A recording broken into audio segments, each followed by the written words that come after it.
சோனப்பிரியன் தளத்துக்கு வரவேற்கிறேன். இப்போ இந்த ரயில்ல தொழுகை நடத்துறாங்க பார்த்தீங்களா, அதை பத்தின இந்த பதிவு தான் இது. முஸ்லீம்கள்ல பல பேர் என்ன பண்றாங்கன்னாக்க, லாங் ஜேர்னி போறாங்கல்ல ரயில்ல, அப்போ தொழுகை நேரம் வந்துடும். அப்ப என்ன பண்றாங்கன்னாக்க, டக்குண்டு அந்த நடப்பாதையில துணியை விரிச்சு போட்டு தொழுக ஆரம்பிக்கிறாங்க. அவங்களுக்கு இது புரிய மாட்டேங்குது. அங்க முஸ்லிம்கள் மட்டும் இல்ல, எல்லா மதத்தவர்களும் அங்க பயணிக்கிறாங்க.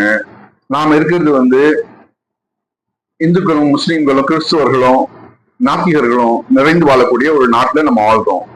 அதை மறந்துடுறாங்க. சில பேர் ரூம்ல கூட ஒழுங்கா துரோகம் பண்ண மாட்டாங்க. இந்த ரயில்ல போறதுக்கு வம்படியா போயிட்டு மற்றவர்களுக்கு காமிக்கணுங்கிறதுக்காக, அவர்களுடைய உரிமையை நிலைநாட்டணும் அப்படிங்கிறது மாதிரி நினைச்சுக்கிட்டு சில பேர் போய் தொழுகையை பண்றதை பார்க்கிறோம். இவர்கள் தொழுகணும்னு அந்த உண்மையிலேயே அக்கறை இருந்துச்சுனாக்க, அந்த உட்கார்ந்த இடம் இருக்கு தெரியுங்களா ட்ரெயின்ல, அங்க எதிர்த்தாப்புல உள்ளவங்களை கொஞ்சம் நகர்ந்து சொல்லிட்டு உட்கார்ந்தே தொழலாம். இல்லையா, அந்த 2 சீட்டுக்கு இடையில இடைவெளி இருக்கு பாருங்க, அங்க உங்களுடைய ரிலேஷன் தான் உட்கார்ந்துருப்பாங்க. அப்ப அந்த இடத்த நீங்க நகர்த்திக்கிட்டு அங்கேயே தொழுகலாம்.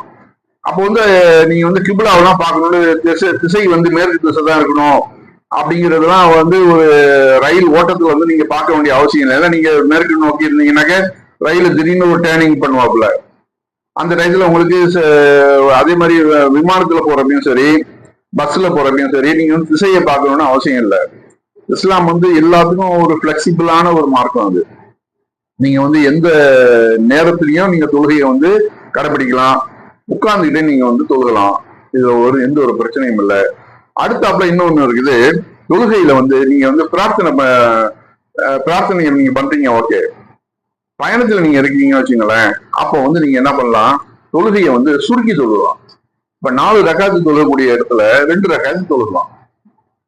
மார்க்கம் நமக்கு அனுமதி இருக்குது. அதே மாதிரி ஜம்மு கசர்னு ஒரு முறை இருக்குது.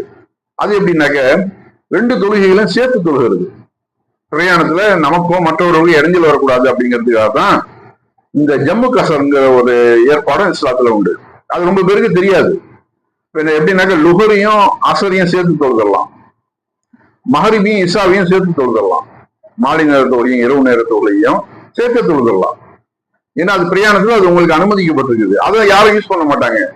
வம்படியா போயிட்டு அங்க அந்த இருக்கக்கூடிய மக்களுக்கு இடைஞ்சல் கொடுத்துக்கிட்டு அதை செய்யறது இருக்குது. இது இஸ்லாம் வன்மையா கண்டிக்குது. இதை இறைவன் ஏத்துக்க மாட்டான்.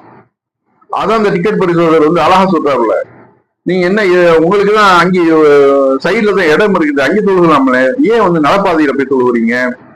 இது இப்படிலாம் பண்ணி இது தொழுகையை வீணாக்கிடாதீங்க. இறைவன் இப்படிலாம் விரும்ப மாட்டான்னு சொல்லி அந்த டிக்கெட் பரிசோதகர் பயங்கரமா சத்தம் போடுறாரு. இது கண்டிப்பா வேணும் அந்த முஸ்லிம்களுக்கு.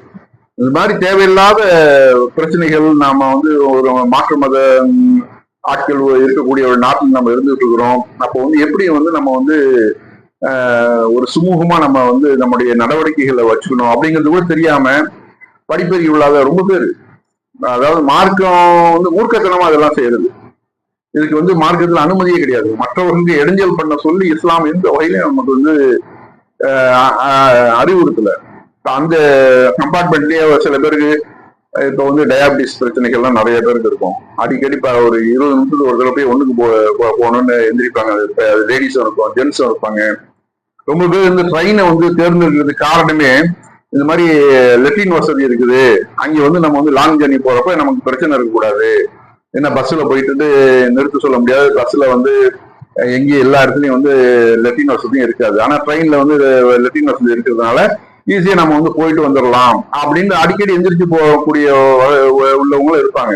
அவங்களுக்கு நீங்க போய் இடைஞ்சல் கொடுத்தீங்கன்னாக்க அவங்களுக்கு கோவம் வருமா வராதா? ஏற்கனவே முஸ்லீம்களை டார்கெட் பண்ணி பல பிரச்சனைகளை கொடுத்துட்டு இருக்கிறாங்க. இதுல நீங்க வேற இது மாதிரி தேவையில்லாத பிரச்சனைகளை போட்டு தொழுகையில இடையில நின்றுக்கிறது. இதுல தப்லீக் ஜமாத்து இது மாதிரி பண்ண மாட்டாங்கன்னு நினைக்கிறேன். அவங்க ஸ்டேஷன்ல கூட சில இடங்கள்ல வச்சு செய்வாங்க. அவங்களும் ஜம்மு கசர்லாம் பண்ணுவாங்க. அதே மாதிரி தொழுகையை சேர்த்து தொழுகிறது, சுருக்கி தொழுகிறது, கசர் தொழுகையும் செய்வாங்க. அதனால நீங்க மார்க்கம் தெரியாம இது மாதிரி போட்டுக்கிட்டு தாடியும் தீபாவளியும் போட்டுக்கிட்டு அங்க வந்து இருக்கிற ஆளுங்களுக்கு வந்து பிரச்சனை கொடுக்காதீங்க தயவு செஞ்சு. உங்களால மற்ற முஸ்லிம்களுக்கும் கெட்ட பேர் வருது. இது நீங்க வந்து வெளியில காட்டுறதுக்காக செய்றீங்க. கண்டிப்பா உண்மையிலேயே உங்களுக்கு இறைவன் பக்தி இருந்துச்சுனாக்க மற்றவர்களுக்கு இடைஞ்சல் பண்ணிட்டு நீங்க தொழுகையை பண்ண மாட்டீங்க. இத்தனை பேர் எதிர்க்கிறாங்க. அந்த டிடிஆர் சொல்றாரு ஓரமா போய் தொழு அப்படின்னு சொல்லி சொல்றாப்புல. இப்படியும் கேட்காம நீங்க பண்ணிட்டு இருந்தீங்கன்னாக்க நீங்க வந்து இஸ்லாத்தை பின்பற்றுறதுல ஒரு பலனே கிடையாது. நீங்க தொழுகிறதுல ஒரு பலனை எதிர்பார்க்க முடியாது. தொழுகை இப்ப நான்லாம் வந்து பிளைட்ல வரும்போது நான் பிளைட்ல இப்ப வந்து சவுதியால வந்து தொழுகைக்காக ஒரு சீட்டு போட்டு வச்சிருப்பாங்க. ஒரு சைட்ல ஒரு இடம் இருக்கும். அங்க போய் நம்ம தொழுகலாம். இதே நம்ம ஏர் இந்தியாவிலயோ மற்ற பிளைட்லயும் வரும்போது அதை போய் நம்ம கேட்க முடியாது அவங்கள்ட்ட போய். அப்ப என்ன பண்ணோம், ஒழுவு செஞ்சுட்டு போய் ஹமாம்ல போயிட்டு ஒழுவு செஞ்சுட்டு வந்துட்டு நீங்க அந்த சீட்ல உட்காடுறீங்கல்ல, அங்கேயே நீங்க வந்து தொழுதரலாம், உட்காந்தே தொழுதரலாம். நானும் அப்படிதான் உட்காந்தே தொழுவேன். அதே மாதிரி வீட்டுல இருந்து ஏர்போர்ட்லயே தொழுதுருவேன். ஜம்மு காஷ்மீர் பண்ற டைம் ஆனிச்சுனாக்க ஏர்போர்ட்லயே நான் தொழுதுறது. அதே மாதிரி வீட்டுல இருந்து கிளம்பும் போது ஜம்மு காஷ்மீர் பண்ணிடுவேன். எல்லாம் பண்ணிட்டு நமக்கு தொழுகைக்கு வந்து எந்த ஒரு இடைஞ்சலும் இருக்காது. நம்ம இத்தனை வருஷம் நான் வந்து பயணம் பண்ணிட்டு இருக்கிறேன்னு தொழுகைக்கு எனக்கு எந்த ஒரு இடைஞ்சலும் கிடையாது. 5 வேளை தொழுகையும் கரெக்டா எனக்கு முடிஞ்சிடும். அப்போ இது மாதிரி இஸ்லாம் வந்து நமக்கு வந்து மார்க்கம் வந்து கற்றுக் கொடுக்குறப்ப நீங்க மார்க்கத்தை விளங்காம இது மாதிரி போட்டு மற்றவர்களுக்கு இம்சை கொடுத்து முஸ்லிம்களுக்கும் இஸ்லாத்தின் மேலும் ஒரு வெறுப்பு உண்டு பண்றது இருக்குது. இது வந்து ரொம்ப ரொம்ப தவறு. அந்த டிடிஆருக்கு பேசுறதையும் பாருங்க எவ்வளவு அழகா வந்து அட்வைஸ் பண்றாரு.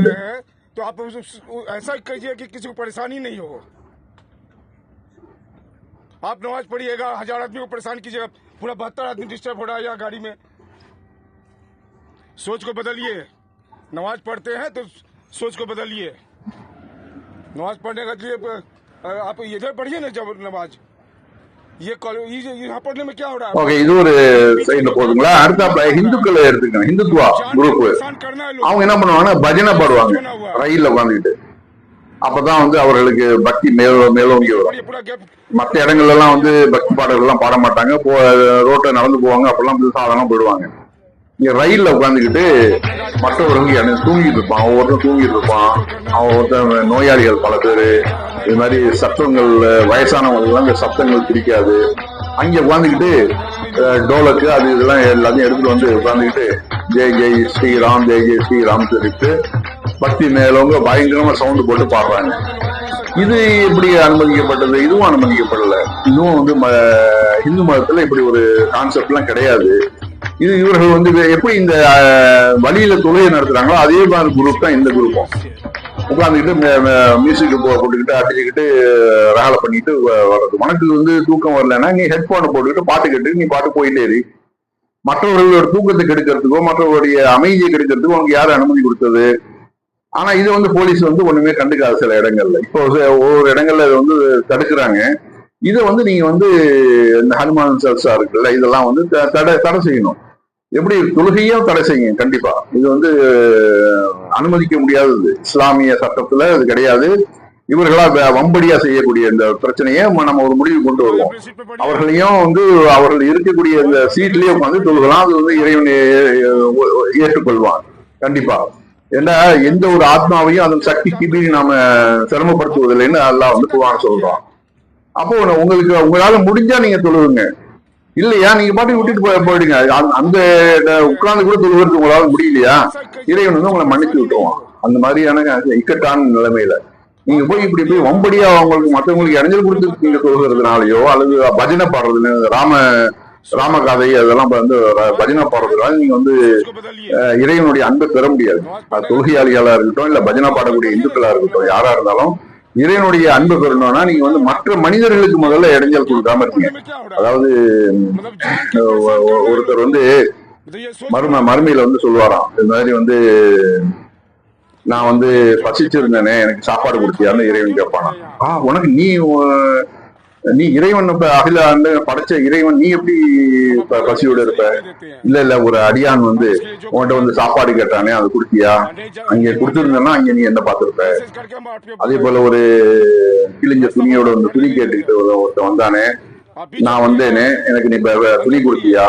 உனக்கு நான் துணி கொடுக்கறதா எப்படி அப்படின்னு சொல்லிட்டு கேட்கும்போது இது மாதிரி ஒரு அடியான் வந்து சட்ட துணி இல்லைன்னு சொல்லிட்டு அவன்கிட்ட வந்தானே, அவனுக்கு நீ கொடுத்திருந்தனா அங்கே என்ன நீ பார்த்திருப்ப அப்படின்னு மறுமையில வந்து அல்லாஹ் இறைவன் வந்து ஒவ்வொருத்தவனையும் கேட்கிறான் உலக மனிதர்களை பார்த்து. ऐसा அப்போ மனிதர்களுக்கு நீங்க செய்யற தர்மம் தான் வந்து இறைவனுக்கு செய்யக்கூடிய தர்மம். இப்ப வந்து முஸ்லிம்கள்ல வந்து வருமானத்துல வந்து 2.5% கொடுக்கணும் சம்பாதிச்சதுல. அப்போ அது வந்து கொடுத்தது எங்க இறைவன்ட்டு எங்கேயாவது பார்சல் பண்றாங்க? கிடையாது. அது எதுலாம் ஏழைகளுக்கு கொடுக்கணும். ஏழைகளுக்கு கொடுத்தா அது இறைவனுக்கு கொடுத்ததுதான் சமம். அவ்வளவுதான். அப்ப நீங்க மனிதர்களை இம்சப்படுத்திட்டு இறைவனை வந்து நிறுத்திப்படுத்துன்னு சொன்னாக்க அது போலித்தனம். இனிமேலாவது அந்த தவறுகளை 2 குரூப்புகளும் நிறுத்திக்கணும். அதான் நம்ம சொல்றது.